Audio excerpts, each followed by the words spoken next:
আমরা যতই পরিশ্রম করি না কেন ইনকাম করার জন্য, যতই চেষ্টা করি না কেন, আমাদের তাকদিরে যতটুকু আছে তার চাইতে বেশি মিলবে না। আপনি যত পরিশ্রম করে অর্থ উপার্জন করুন না কেন, যতই পরিশ্রম করে সম্পদ উপার্জন করেন না কেন, আপনার আমার তাকদিরে যতটুকু আছে তার চাইতে বেশি মিলবে না।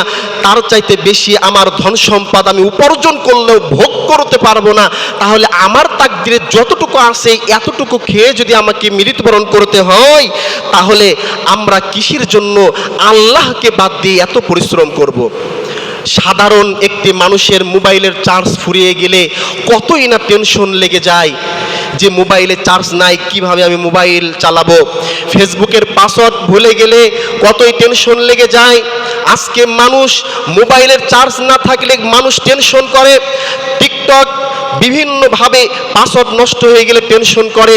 কিন্তু একবার নামাজ বাদ দিলে, একবার পর্দা বাদ দিয়ে চললে, একবার ভালো আমল বাদ দিয়ে চললে আমাদের এক কিঞ্চিত পরিমাণ আমাদেরকে অসুস্থ লাগে না, টেনশন লাগে না।